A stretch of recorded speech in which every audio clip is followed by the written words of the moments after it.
You're listening to Happy Hour Hustle from the creative geniuses here at 834. We're funny, informative, and we swear. We talk all things marketing, communication, small business, plus we offer up hot takes on our industry, and whatever else we feel like talking about. So, grab your drink of choice. It's always 5 o'clock at 8:34, and crank it up. Hi Hustlers, Maddie and Elena here with two very special guests to talk influencer marketing. We want to welcome Chelsea Sinke from My Grand Rapids Life, and Allie Zuiderveen. You may know her as Hello Allie May. So guys, we just want to have you here to talk a little bit about influencer marketing. We want to start with a little bit of bitching. To all the marketers out there, what have you had it with? Oh man, diving in. I will say unrealistic expectations and a laundry list of like deliverables. Yes. So asking for everything but not being willing to actually compensate the creator is a big, I see it all the time. Yeah. Or like acting like offering a commission should be a huge win. Like, we'll give you exposure and 10% commission of any sales you make for us. It's like, oh wait, so now I'm your salesperson too? Yeah. Okay, so those are, I get so many emails, and usually it's like cheap, like TikTok shop brands. It's not usually like small businesses or quality like brands, but I get so many junk emails that are just unpersonal and wanting me to do a lot of legwork for not a lot of appreciation. Yeah. If that makes sense. No. Kind of to bounce off that is when they just don't ask for your rates either. Like they just kind of expect you to say yes, or like they'll come with like a real low ball offer. I'm just like, I mean, we can talk about it. So you'd say it's better to ask first. Yeah. It just feels respectful. Yeah. Like, it feels like, I know, even if they don't have a big budget, and maybe I am game to do some trade, you know, if it's a brand I really love and want to support, but at least asking, like, what my rate is feels very respectful, or letting me know up front, we don't have a budget for this. Yeah. Would you be willing to work on a collaboration anyway? Like, it just feels like, okay, you see that the work that I do is worth paying, even if you can't, then I still feel respected. Yeah, I would say being upfront and then asking. Because then you can negotiate too with like what you said. I will say another thing I've had it with is marketers acting like they are my only client and deserve all of my attention. Like, I will give you all of the priority and VIP treatment that I can, but I do have a life. I do have 2 kids. I do have other partnerships in the works. Like, I can't just, like, I can't respond to every email within 12 minutes of you sending it to me. And if I don't respond in an hour, like, I'm planning on getting back to you, but I'm not your full-time employee. Yes. Please don't treat me like I'm your full-time employee. I'm a contractor here to help you grow your brand. Like, hello, can we get a response? Like, just the, like, I don't know. Absolutely. Yeah, you're helping them out too. They forget that. And I love to do it. Yeah. I love to do it. But I have a life. Just some patience. Yeah, for sure. Yeah. Absolutely.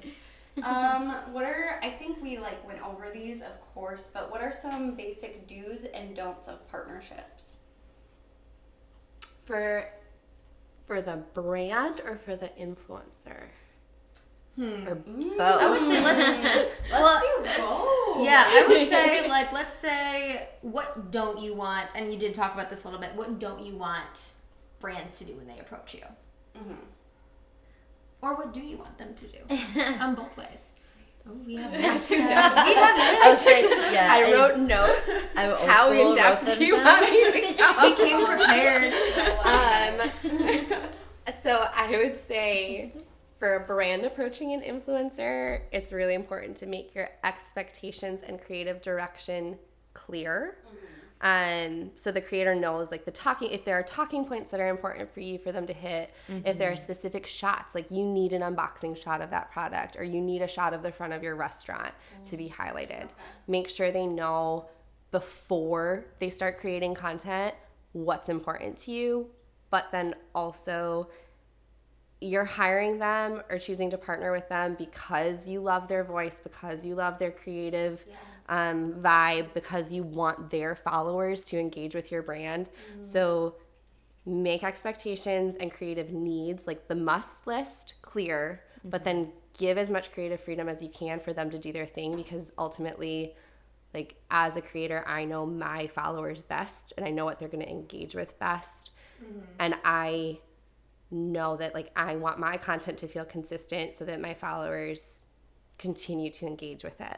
And so if I'm creating for you to promote your brand, trust me that I know what I'm doing. Yeah. And like give me some room to do that. Because you don't want it to be off-brand for you either. Right. Because then nobody is going to actually interact with it. It's gonna feel like an ad. It's going to feel unauthentic, and that doesn't sell either. Yeah. Yep. No, I agree with that. Yeah, going off of that, like, I don't know, just, I know they reach out to a lot of people and like for their stuff, but I feel like they should look at their accounts at least a little bit, because I did have one person reach out to me, do a makeup tutorial, and I was like, I don't do makeup at all. I don't think that would be good for you or me. So just, so like knowing their audience and who you're actually reaching out to. Definitely. I think that goes along with one of my like for creators points. Like as a creator, my advice, if you're wanting to get more brand partnerships, don't just accept everything that comes your way if it doesn't feel like a fit for your following. Because if you start posting things, let's say like I have had some brands pitch me offering to pay a great amount, like offering simple deliverables and good pay, and it was so hard not to say yes. But I know that if I just start posting, for example, like I post a lot of like clean living, holistic content, like non-toxic cleaning supplies. If I posted for Clorox bleach, my followers would be like, what are you doing? Like, where is this coming? And they would just know I was doing it for the paycheck. And I would lose their trust immediately. And as an influencer, as a content creator, your followers' trust is everything. No, So I agree. like if you don't have that, if you lose it for a payday. Nope, that's literally one of my don'ts too. Like, don't be fake. Your audience will see right through it. And I was like, I also had to turn down one too. But I was like, it was like for this program though. I'm like, well, if I wouldn't pay for this, if you weren't giving it for free, I can't expect other people to. I'm like, I'm sorry, but respectfully, no. No, that makes sense.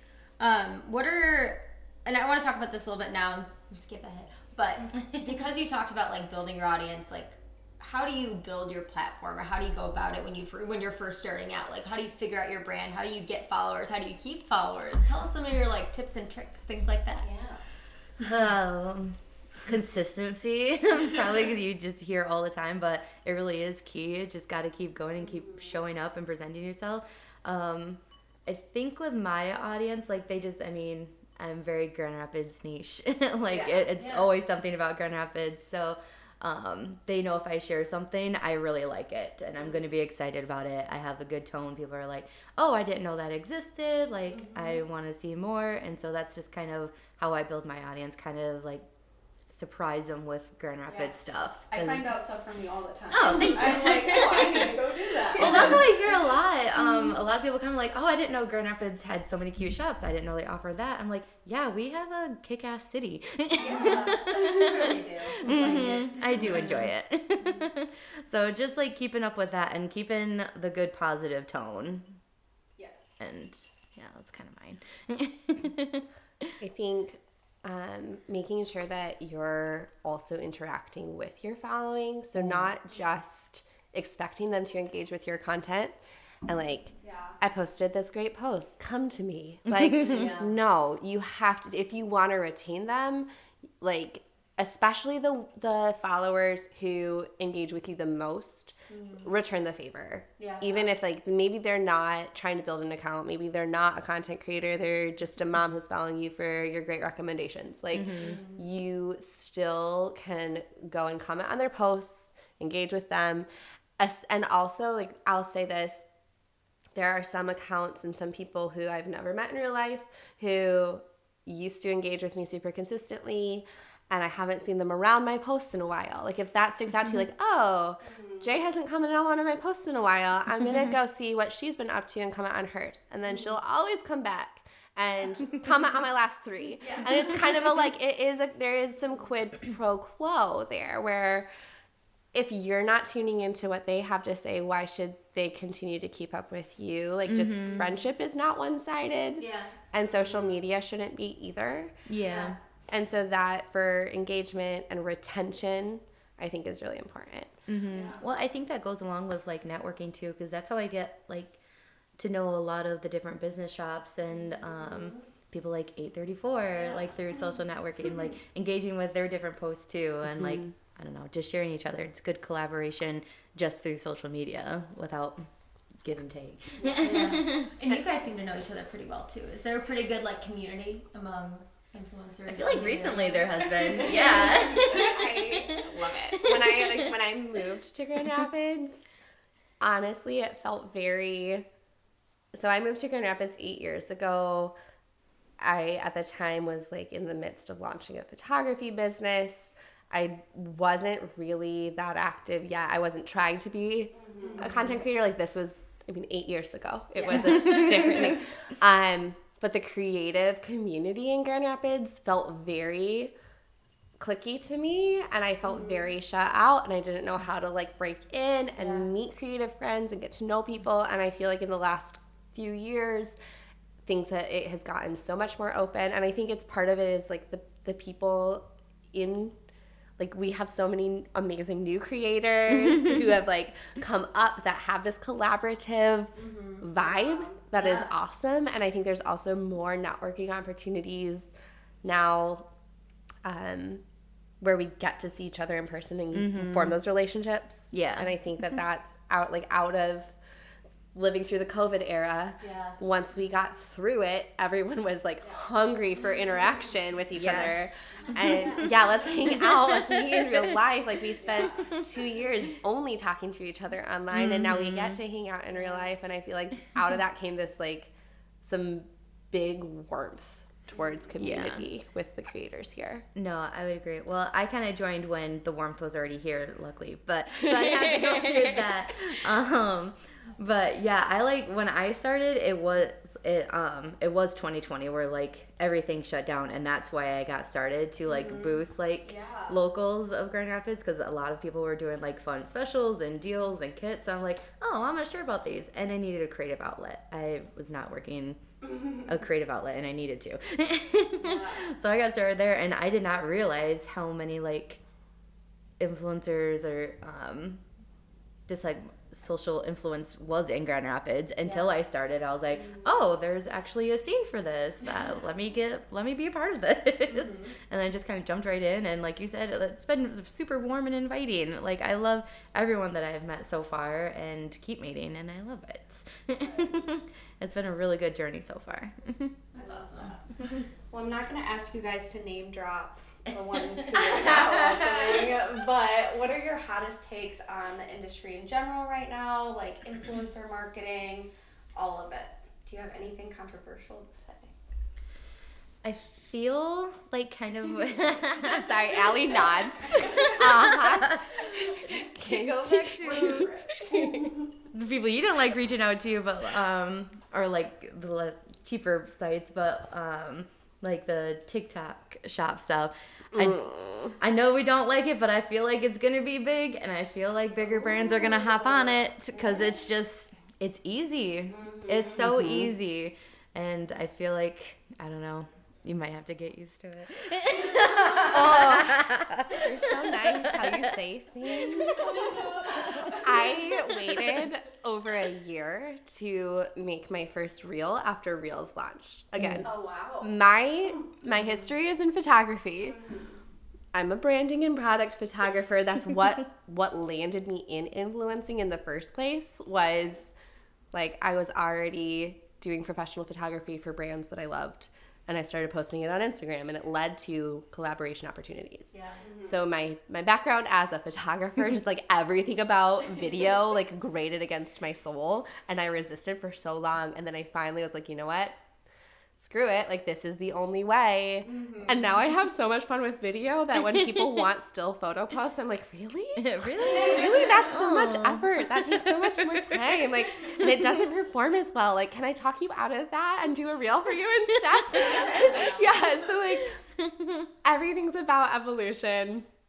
I will say, so I have a beef with the social medias at the moment because, and I've seen this specifically this week in my own strategy that I've been testing this theory. And I'm gonna look at my notes because I wrote a really good response to this question. But yes, like TikTok Shop is one example of this, but I think that like pay to play is here to stay. I didn't rhyme it on purpose. But I don't think it's going anywhere. I think in order to get good reach and get good engagement, the social platforms, like talking Instagram and TikTok is the two major ones. They both have their own models for getting you to pay for the views. Yeah. So with Instagram, it's verification, which is something like $15 a month for the verified check mark. And they have straight up said that verified accounts will go on the For You page more. Like they are only promoting verified accounts to the For You page. Gotcha. From Meta themselves. And so in order to land in the place on the platform where new people will see your account, where you have the opportunity to go viral, you literally have to pay them $15 a month or you get nothing. So like that's, everyone is seeing their Reels views down, everyone's seeing their engagement down, and you have to work so hard to get organic engagement and reach now that I'm like, I'm about to pay to get verified because I am doing more partnerships lately. Like I do have more posts that I like. It's not just me posting like this cute moment with my kids, which I still do. Like I do like mom bloggy things, and I'm always going to do that and show my authentic life. But when I have a partnered post for a brand that I love, that I want people to find out about, and I want people to like be able to utilize, I want people to actually see that. Yeah. And on TikTok, it's the promote assistant. It's promoting your videos, which is like basically the same thing as boosting a reel on Instagram, is promoting on TikTok and TikTok Shop. And if you don't utilize those features, I have 115,000 followers on TikTok. My videos keep stopping at 300 and 400 views unless I pay to promote it. And then they're like, if you pay $19 a day for 2 days, we can guarantee you'll get between 2,000 and 4,000 views. It's just like how you boost it on Instagram. But it's literally like, if you don't pay, it might not get seen. If you do, we guarantee it will get seen. Yeah. If you use TikTok Shop, we're going to make sure that you get seen too. And it's so obnoxious, but I think if I want to keep using social media as my business, like I am a full-time content creator. Right. It is all that I do. It is my job. And so if I want to keep the algorithms happy, I'm going to have to pay the price, literally. Yeah. And I think that needs to be taken into account for brand campaigns. Yeah. So I think like if my rate normally was X amount, but now I'm going to have to pay $40 to promote it on TikTok to make sure that it does well. Yeah. Or my brand partner needs to really be game to pay to promote it so that it does well. Yep. I have to charge more I have to charge the brand more, or I need it to be in the contract. Like, you can't expect a lot of people to see this if you're not willing to, like, not only put money behind me creating it, but put money behind it as an ad. Yeah. Like, it has to happen. Yeah. And so I see that changing the landscape a bit. But if people can get on board with it, like, we can keep helping each other out. Like, I think it can be successful, but I don't think that that's going to go away now that they've figured out that they can get people to pay for. Yeah. You know? Well, and to go with your point too, I mean, like, it's not, I mean, the number is not always the main focus, but I mean, that is how you get new partnerships and brand deals is your engagement, your following, your likes, your comments. And if it's not being pushed out, you're not. Right. It's, And I, along with that, I will say, like, as a twofold, I think brands should be turning more to quality content versus the numbers. So, like, yes, you pay me as a creator to create content and post it to my accounts, but for a while there, it was like quantity over quality on social media. Like, the more the more you post, the better it'll do. And it didn't have to be quality. Anyone can be a creator. And I think now brands should be paying attention to whose content is actually within their aesthetic. Right. And those are the creators that are going to be worth partnering with. Like, and I think you need to also roll into your contracts the raw content, the usage. Like, yes, it's not just about the amount of views that I can get you by posting it organically on my feed, but if you repurpose that as an ad later, or if you purchase the raw content from me so that you can chop it up into new ads and try different approaches to it, I think that's where brands are really going to see value. Yeah. Is in repurposing content that was created for them. And that does come with, like, that does take more work for the creator. It is more of their, like, what's the word? Intellectual property that you need to you do need to pay the creator accordingly, but buying that part of the content or the usage licensing from a creator is going to start serving brands even better than just the posting will. Well, it was like those little shots too. I mean, especially for the stuff I do with like promoting business, my reels are anywhere between like 15 to like 50 different shots. And to just send those off, I mean, you can cut those and You slice can use it them for to so do many so things. many things. So many things. And I was like, well, yeah. Yeah. And that's So one thing it- I like started noticing too, that I've like started incorporating, like, oh, if you want this, then It's worth I want money. this. Yep. You got yeah. Because they're gonna make money off of that. Exactly. Yup. And that took me something like, oh, I didn't really think about that, but yeah, I use these clips in different ways. Why wouldn't they? Yeah. What's one thing, and this was not pre-planned, so if you guys didn't think about it, let me know. But I just want to ask, what's one thing about what you do that you wish either marketers or brands knew? Like, what do you wish they knew about what you do that you don't think they really have an understanding of right now? Starting with a funny one. And go ahead and pour that drink, girl. Should I hold it by the mic? Hold it by Hear the me mic. refilling It's happy hour. my beverage. The ASMR fizzle. Yes.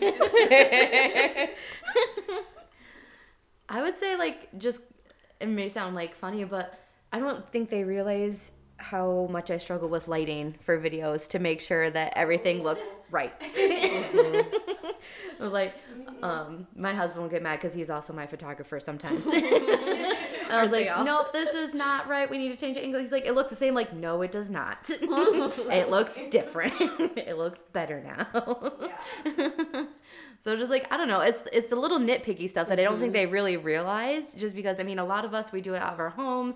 We go to different shops. Like for mine, I have to go out to places, so that's time. It's just all the little things that they think that they can just usually do in like a studio and have it at their fingertips. We don't. We have to go out and get it. We have to wait for the product. We have to go get the product. We have to go to these places. And like, if you're like counting all the nitpicky things, I mean, that's gas mileage, that's lighting, that's equipment, that's time, that's a babysitter maybe. I'm going a whole direction with that, but it's my turn. Yeah. So I just feel like they think we have it all at our fingertips because we make it look so effortlessly. And I think that too, one of the things we'll probably get to later, but like one of my green flags with saying yes to a collaboration is like, can they give me some buffer time in the turnaround time? Where if it's a super tight turn campaign, I might have to say no because we live in Michigan. It is overcast here more than it is in Seattle, Washington. Like, and natural light, everyone wants pretty natural light for their content. If you want pretty natural light, sometimes I have to wait 4 days for that. Yeah. Like, I might not, the day that I have my sitter lined up to shoot it It might be rainy and overcast and dark in my house and I can't get the content how you want it. So either like expectations need to be lowered or you need to give more flexibility to your creator because we are working with what we have. Yep. We're not working with a studio team. For sure. No, well, and to go off that point too, a lot of people don't know, but I do work full-time as well. I'm not a full-time content creator. And so with this time change, I have a half hour when I get home to use that natural lighting if there is any.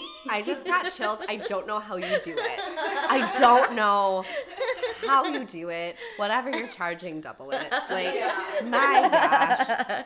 I don't work full-time. I am a full-time content creator as of this year. Ooh, Yay. like party in my... Cheers to that. Thank you. Thank you. Like it's been an 8-year journey. Like I am here. I love it. I love it here. I don't want to leave. But I am a mom, so like I have That is a full-time job. 2-year-old and an almost 5-year-old, and like the reason I got into content creation and pivoted my photography business this direction is because I want to be home with my kids.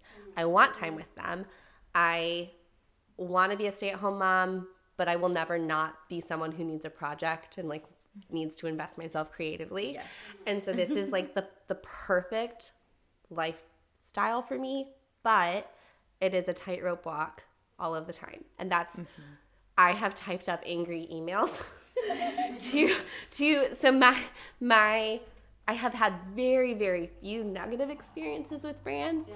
But the very few times where it has been negative and I've had to send a I don't want to say harsh, but like a firmly worded email to like adjust expectations is, hey, I am a mom.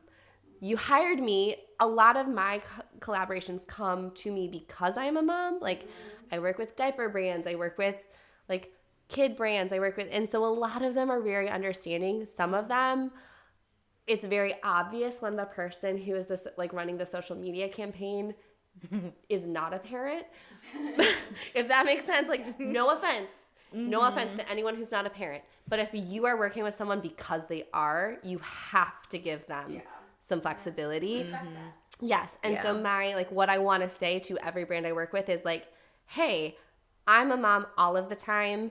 I do this for my work. I do it. I partner with brands that I love. I do want to help you succeed. I am passionate about what you're doing. I am more passionate and always will be about my own kids. So they will always take priority. If I have a child with the flu, I'm sorry, I need an extension. Yeah. And also, there are a lot of hidden costs in that. So like my rates are probably more than Chelsea's rates because I have to pay my sitter in order to create content, no matter what. And so anytime a brand is like, well, so-and-so will do it for this amount, A, that's unprofessional. Please don't ever compare me to another creator that you're also pitching. Like, I have had that happen. Oh. Red That's flag. a red flag, yeah.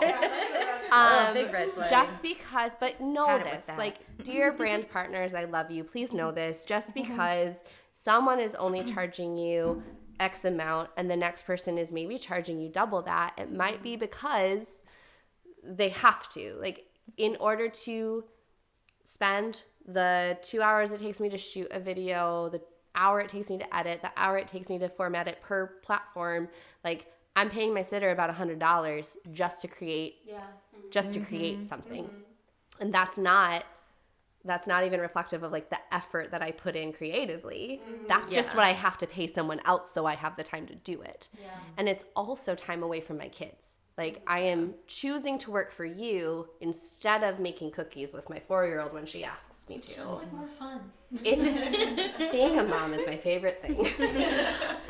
So that like just I wish I could tell everyone like, hey, I need more flexibility because my kids will take priority over you.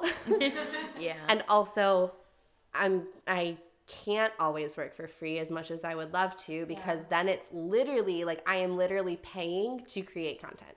Yeah. And so I just can't. I used to do a lot of product trade collabs and I love it, but I can't because you're going to get bad quality work from me if I can't pay my sitter. Yeah. So. No, that makes sense. Yeah, no, it's like, what is it in the business triangle? You can't have all three sides. Mm-hmm. Yes. It was like good, fast, and price. Quality. Yeah. Or you already said that. Yeah. Cheap, fast, quality. Yup. Pick two.